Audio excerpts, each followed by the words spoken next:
রাজনীতিতে একটা প্রসঙ্গ খুব জনপ্রিয়। বিভিন্ন লিডার সরকারি দলের অথবা বিরোধী দলের তারা নানাভাবে এই প্রসঙ্গটা যখন অন্য কোনো প্রসঙ্গ না থাকে তারা হুটহাট এই প্রসঙ্গটা নিয়ে আসে। সেই প্রসঙ্গটা হচ্ছে যে বাংলাদেশের রাজনীতিতে আওয়ামী লীগ কি আদৌ ফিরে আসতে পারবে কি পারবে না, এটা নিয়ে আলোচনাটা মনে হয় খুব তাদের জন্য বেশ উপাদেয় একটা বিষয়। দেখুন, গত কয়েকদিন আগে আমি এই আজকেই একটা ফটো কার্ড দেখলাম, সেই ফটো কার্ডে লেখা হয়েছে যে জিনিসটা, সেটা হলো যে সরকারের একজন প্রতিমন্ত্রী, মানে প্রবাসী কল্যাণ বিষয়ক প্রতিমন্ত্রী যিনি আছেন, বৈদেশিক কর্মসংস্থান বিষয়ক প্রতিমন্ত্রী নুরুল হক নূর, তিনি বলেছেন যে আওয়ামী লীগ নামে কোনো দল রাজনীতি করার সুযোগ পাবে না। এই কথাটা সেটা এটা নিয়ে একাধিক পত্রিকার রিপোর্ট হয়েছে। এই সপ্তাহে ঘটনা, এটা এই জুলাই মাসের গত 2-3 দিন আগের কথা বলছি আমি। তো একজন প্রতিমন্ত্রী, উনি যেই হোক না কেন, উনি একজন প্রতিমন্ত্রী, তো সরকার তাকে প্রতিমন্ত্রীর দায়িত্ব দিয়েছেন, কাজে উনি তো আর এলেবেলে কোনো ফালতু লোক হতে পারেন না, তাই না? উনি একজন গুরুত্বপূর্ণ লোক। এখনও গুরুত্বপূর্ণ লোক বলছেন যে আওয়ামী লীগ নামে কোনো দল রাজনীতি করার সুযোগ পাবে না, এই বাংলাদেশে পারবে না। আমার খুব জানতে ইচ্ছে করে এই কথার ভিত্তিটা কি, উনি কেন এইভাবে কথা বলেন? এইভাবে বলার মাধ্যমে সরকারের কি সক্ষমতা প্রচারিত হয়? এই কথা বলার মাধ্যমে দেশে কি একটা শান্তির সুবাতাস প্রবাহিত হয়? এই কথা বলার মাধ্যমে দেশে রাজনৈতিক স্থিতিশীলতা কি বৃদ্ধি পায়? অথবা জনগণের মধ্যে যে দ্রব্যমূল্য, আপনার বিদ্যুতের দাম এবং জ্বালানি সমস্যা ইত্যাদি নিয়ে যে এক ধরনের অসন্তোষ ধীরে ধীরে দানা বেঁধে উঠছে, সেটা কি কমে যায় তার এই বক্তব্যে? যদি না যায় তাহলে উনি কেন বলেন? দেখুন, এটা কি সরকারের বক্তব্য? বাংলাদেশে যে সরকার বর্তমানে আছে, মানে বিএনপি সরকার, সেই বিএনপির যারা হাইকমান্ড, তারাও কি এই লাইনে চিন্তা করেন? এটা নিয়ে কিন্তু আমার মনে হয় আলোচনা হওয়া দরকার এবং এর ব্যাপারে তাদেরই একটা সিদ্ধান্ত নেওয়া দরকার যে রাজনৈতিকভাবে তারা কি ভাবছেন। কয়েকদিন আগে দেখলাম আমরা যে এই সরকারের মানে প্রধানমন্ত্রীর একজন উপদেষ্টা, প্রতিমন্ত্রীর পদমর্যাদা বিশিষ্ট উপদেষ্টা ডক্টর জাহিদুর রহমান, তিনি একটা কথা বললেন যে আওয়ামী লীগে নিষিদ্ধ হওয়া না হওয়া বিষয়টা আসলে আদালতের এখতিয়ারে। এটা নিয়ে মানে আপনার আইসিটি যেটা আছে, ইন্টারন্যাশনাল ক্রাইম ট্রাইব্যুনাল যারা আছে, ওনারা অলরেডি তদন্ত করছে। এটা ওই ট্রাইব্যুনালের যিনি চিফ প্রসিকিউটর, তিনিও জানালেন যে এটা নিয়ে আমরা তদন্ত করছি। মানে আওয়ামী লীগের রাজনীতিতে আওয়ামী লীগকে নিষিদ্ধ করা হবে কি হবে না, এটা নিয়ে তারা তদন্ত করছে। খেয়াল করুন, যে তদন্ত যেটা নিয়ে চলছে সেই বিষয়ে একজন প্রতিমন্ত্রী কি করে বলেন যে এই দল কোনো রাজনীতি করার সুযোগ পাবে না? এবং উনি কিন্তু একদম ব্যক্তিগত আলাপ চাইতে বলেছেন তা কিন্তু না। পটুয়াখালী জেলা প্রশাসকের সম্মেলন কক্ষে এই মানে জেলায় কর্মরত বিভিন্ন সরকারি দপ্তরের প্রধানদের সঙ্গে উনি মতবিনিময় করেছেন এবং মতবিনিময় সভা শেষে গণমাধ্যমকে দেওয়া সাক্ষাৎকারে তিনি এই কথাগুলি বলেছেন। তার মানে এটা একটা অফিসিয়াল স্টেটমেন্ট। উনি কী করে দিলেন এটা আমি বোঝার চেষ্টা করছি। দেখুন, আবেগ দ্বারা সব কাজ করা যাবে না, অথবা আপনি কাকে খুশি করতে চান তার মাধ্যমে আপনি জাতীয় পর্যায়ে মানুষকে বিভ্রান্ত করতে পারবেন না। বাংলাদেশে আওয়ামী লীগ নিষিদ্ধ করা যাবে কি যাবে না, এটা কি কোনো মানে প্রশাসনিক আদেশে করা সম্ভব? একটা নির্বাহী আদেশে বর্তমানে বাংলাদেশে আওয়ামী লীগের রাজনীতিকে স্থগিত করে রাখা হয়েছে। আমি ব্যক্তিগতভাবে মনে করি এটা অন্যায় করা হয়েছে, এটা আমার ব্যক্তিগত মত। কারণ আমি মনে করি কোনো রাজনৈতিক দলকে নির্বাহী আদেশের মাধ্যমে তার কার্যক্রম স্থগিত করেন বা নিষিদ্ধ করেন, সেটার মাধ্যমে সেটা তো আলটিমেটলি লং রানে করা তো যায়ই না, বরং সেই দলের প্রতি সাধারণ মানুষের মধ্যে এক ধরনের সিম্প্যাথি তৈরি করা হয়, যে জিনিসটা হয়েছে এবং যার ফল আমরা দেখছি। সাধারণ মানুষের সঙ্গে আলাপ করে দেখেন, আপনারাও বুঝতে পারবেন। আপনাদের চেলা চামুন্ডার সঙ্গে আলাপ করেন না, মাস পিপুলের সঙ্গে কথা বলেন, দেখবেন যে সাধারণ মানুষের মধ্যে আওয়ামী লীগ নিয়ে যে ক্ষোভ, যে বিরক্তি, যে ক্রোধ 2024 সালের অগাস্ট, সেপ্টেম্বর, অক্টোবর, নভেম্বরে ছিল, তার কতটুকু এখন আর অবশিষ্ট আছে দেখার চেষ্টা করেন। আমি একটা কথা বলি, সরকার এরই মধ্যে স্থানীয় সরকার নির্বাচন করার জন্য একটা ঘোষণা দিয়েছে যে অক্টোবর থেকে সেটা শুরু হবে এবং অক্টোবর থেকে 1 বছরের মধ্যে সবগুলো স্থানীয় সরকার নির্বাচন সম্পন্ন হয়ে যাবে। জাতীয় নির্বাচনে বিএনপি 2 শতাধিক আসন পেয়েছে, মানে এককভাবে নিরঙ্কুশ সংখ্যাগরিষ্ঠতা পেয়েছে। মানে তারা চাইলে তাদের নিজস্ব শক্তি বলেই ইচ্ছা করলে সংবিধানও পরিবর্তন করতে পারে কিন্তু। তো এমন একটা অবস্থায় থাকার পর আগামীতে যে স্থানীয় সরকার নির্বাচনটা হবে, যদিও সেই নির্বাচনটা নির্দলীয়ভাবে হবে, কিন্তু তারপরেও আমরা জানি যে ধরনের নির্দলীয় নির্বাচনগুলো আলটিমেটলি কিন্তু দলীয় লোকরাই সেখানে অংশ নেয়। দলই ঠিক করে দেয় যে কোথায় কোন প্রার্থী হবে, কে কার প্রার্থী হবে, তার নিজের দলের লোকদেরকে তারা আলটিমেটলি দেয়। প্রচ্ছন্নভাবে দলের একটা প্রভাব সেখানে থাকে। কাজেই নির্দলীয় হলেও যখন ফল প্রকাশ হওয়া শুরু করবে তখন সহজেই বোঝা যাবে যে এখানে কতজন কোন দলে কতজন পাশ করেছে। অনেকেই বলে থাকেন যে এই বিগত জাতীয় সংসদ নির্বাচনে আওয়ামী লীগের ভোটগুলো বিএনপির বাক্সে গেছে। কেবল আওয়ামী লীগের ভোট না, আওয়ামী লীগের ভোট এবং হিন্দুদের ভোটগুলো এই বিএনপির বাক্সে গেছে। এবং অনেকে এমনভাবে বলেছিলেন যে নির্বাচনের পরপরই বিএনপি যদি আওয়ামী লীগ এবং হিন্দুদের জন্য দৃশ্যমান কোনো একটা কাজ করে দেখাতো যে তারা এই দলগুলিকে অথবা এই লোকগুলিকে অথবা এই ভোট ব্যাঙ্কগুলোকে ধরে রাখতে চায়, তাহলে তারা ধরে রাখতে পারত। কিন্তু সেটা কি পেরেছে তারা?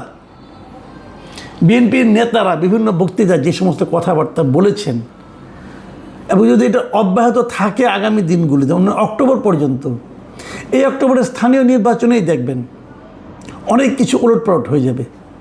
আমি এইটুকু কথা বলে রাখছি, আপনারা মিলিয়ে নিন।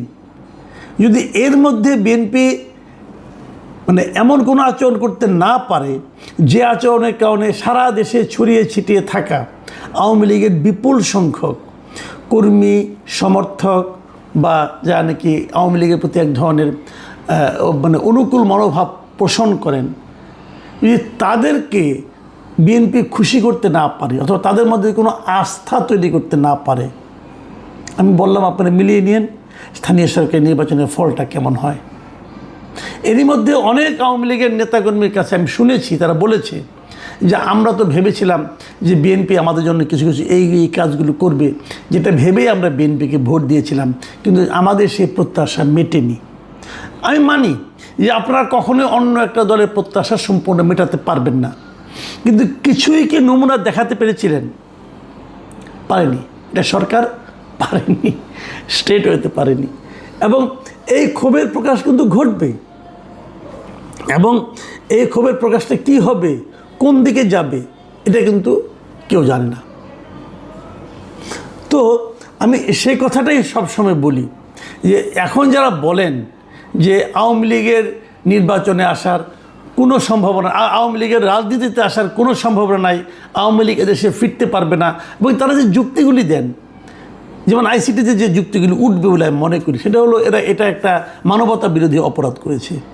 মানে এত লোককে খুন করেছে। কত লোককে খুন করেছে? জাতিসংঘ বলছে প্রায় 1,500-এর মতো মানুষ খুন করেছে। 1,500 লোকের তালিকা আছে আপনার কাছে, সরকারের কাছে আছে। অন্তর্বর্তীকালীন সরকার যে তালিকাটা তারা করেছিল সেখানেও তো 843 জনের মতো তালিকা আছে। তাহলে বাকি 600-700 কই গেল? আবার জাতিসংঘ যখন তালিকাটা করে, আমরা যখন জাতিসংঘের তালিকার কথা উল্লেখ করি, তো জাতিসংঘের তালিকারই বা গ্রহণযোগ্যতা কতটুকু? তারা কি সারা দেশে ঘুরে 10-15 দিনের মধ্যে একটা তালিকা করে ফেললো? যে তালিকা 1.5 বছরও সরকার করতে পারলো না, কীভাবে সম্ভব হলো? এই বিষয়গুলো যখন আপনি আদালতে যাবেন, আদালতে কিন্তু ভাই আবেগ দিয়ে হবে না। আদালতে যখন আপনি কথা বলবেন, আপনাকে কিন্তু তথ্য প্রমাণ সহ কথা বলতে হবে। আচ্ছা, রাজনৈতিক দল হিসাবে আওয়ামী লীগ আনুষ্ঠানিকভাবে সিদ্ধান্ত নিয়ে মানবতা বিরোধী অপরাধ করেছে, এটা প্রমাণ করা খুব সহজ হবে। আপনি খুব সহজে প্রমাণ করতে পারবেন যে আওয়ামী লীগের সমর্থিত যে সরকার ছিল, শেখ হাসিনা এবং তার সরকার, তারা এই অপরাধগুলো করেছে, এটা আপনি সহজে প্রমাণ করতে পারবেন। কিন্তু রাজনৈতিক দল হিসেবে আওয়ামী লীগ সিদ্ধান্ত নিয়ে এ ধরনের কাজ করেছে, এটা প্রমাণ করতে পারবেন? অত সহজ হবে? অথচ দেখেন ৭১ সালে জামাতে ইসলাম কিন্তু রাজনৈতিকভাবে সিদ্ধান্ত নিয়েই পাকিস্তানি বাহিনীকে, দখলদার পাকিস্তানি বাহিনীকে সমর্থন দিয়েছিল, রাজনৈতিকভাবে সিদ্ধান্ত নিয়ে সমর্থন দিয়েছিল। তাহলে সেই যে মানবতা বিরোধী অপরাধ তখন হয়েছে, তার বিচার হবে না? যদি আইসিটিতে আওয়ামী লীগের বিরুদ্ধে অভিযোগ যায়, তাহলে আইসিটিতে জামাতের বিরুদ্ধে অভিযোগ যাবে না কেন? তখন কি এই ভূখণ্ডে এই দেশের মানুষ মারা যায় নাই? এই প্রশ্নটা আমি করলাম। তখন যারা মারা গেছে তারা কি এই দেশের মানুষ না? তখন যারা ধর্ষিত হয়েছিল তারা কি এই দেশের মানুষ না? তখন যে মানবতা বিরোধী অপরাধগুলি হয়েছিল তারা এই দেশের মানুষ না? যারা করেছিল তাদের সঙ্গে জামাতে ইসলামের লোকজন কি তাদের দলীয় সিদ্ধান্তের মাধ্যমে অংশ নেয়নি? যদি নিয়ে থাকে, সেই দলের বিচার হবে না কেন? বলবেন এতদিন তো হয়নি। হ্যাঁ, এতদিন হয়নি, কারণ এতদিন তো আইসিটির সেই এখতিয়ারও ছিল না। এখন এই এখতিয়ারটা তো আইসিটির মধ্যে, এই আইনটা তো করা হয়েছে যখন, এটা তো অন্তর্বর্তীকালীন সরকার করেছে, এবং আইনটা করার মাধ্যমে এর তো একটা রেট্রোস্পেক্টিভ এফেক্ট হচ্ছে। কারণ আইন তো করা হয়েছে যখন আওয়ামী লীগ এই অপরাধগুলি করেছে, তারপরে একটা অপরাধ করার সময় তার যখন বিচার হয়, শাস্তি হয়, ওই সময়ে যে আইন থাকে সেই আইনে শাস্তি হয়। কিন্তু আপনি অপরাধ করার পরে যদি আইনটা করেন, ওই আইনের মাধ্যমে এটা করতে গেলে একটা রেট্রোস্পেক্টিভ এফেক্ট করা থাকা লাগে। এই যে এই আইনে সেটা আছে, তাহলে তো এই আইনের আওতায় জামাতে পড়বে। জামাত আরও আগে করেছে, করুক। এই ধরনের হত্যা মামলা তো তামাদি হয় না, মানবতা বিরোধী মামলা তো তামাদি হয় না যে ওই 15 দিনের মধ্যে, 2 বছরের মধ্যে, 20 বছরের মধ্যে করতে হবে, এমন তো কোনো আইন নাই। তাহলে সেটাও হতে পারে। কিন্তু ব্যক্তির সঙ্গে সত্তারও বিচার হবে। যে আইনটা যোগ করা হয়েছে, সংশোধনটা করা হয়েছে, ইউনূস সরকার করেছেন, তার আওতায় জামাত ইসলাম কেন পড়বে না? তাহলে সেটাও করুন। তুলনামূলকভাবে কাকে বেশি অপরাধী মনে হচ্ছে আপনাদের কাছে? কাজে এই সমস্ত কথা যারা বলেন যে দলকে নিষিদ্ধ করতে হবে, ভালো, কোনো সমস্যা নাই, আইন অনুযায়ী হোক না, অসুবিধাটা কী? এবং তারপর কি হবে সে আফটার ইফেক্ট নিয়েও একটু চিন্তা করা দরকার আছে। দেখুন, আমরা বারবার বলি, আমি বিশেষ করে অনেকবার বলেছি একটা জিনিস, যে দেশটাকে ঐক্যবদ্ধ করার চেষ্টা করুন, জাতিকে ঐক্যবদ্ধ করার চেষ্টা করুন, ভেঙে ভেঙে দিয়েন না। জাতিকে দ্বিধা বিভক্ত 3 ভাগ 4 ভাগ করে দিয়েন না। বিভক্ত জাতি কখনো অগ্রসর হতে পারে না। দেখবেন এই বিভক্তির জন্য সবচেয়ে লাফায় কারা? এই নুরুল হক নূর, যার দলে কজন মেম্বার আছে জানা আছে, তার সেক্রেটারি চলে যায় আরেক জায়গায় ইলেকশন করার জন্য, এটা তো দেখছি। তো এরা লাফায় কারা? এনসিপির লোকজন, যা নাকি এককভাবে নির্বাচন করলে কয়টা আসন পাইতো ওটা নিজেরাও জানে ভালোভাবে। এরকম যারা ক্ষুদ্র ক্ষুদ্র দল, তাদের দেখবেন গলার স্বর বেশি জোরালো হয়ে যায়। কিন্তু বাস্তবতাটা বুঝতে হবে, সাধারণ মানুষের সেন্টিমেন্টটাকে বুঝতে হবে। আপনি একটা বড় দলকে নিষিদ্ধ করে দিবেন, সেই দলের লোকগুলি কি হাওয়ায় উড়ে যাবে? সেই লোকগুলি তখন আন্ডারগ্রাউন্ডে চলে যাবে। তখন আপনি এইগুলিই দমন করবেন নাকি দেশের উন্নতি করবেন? কোন দিকে যাবেন আপনারা?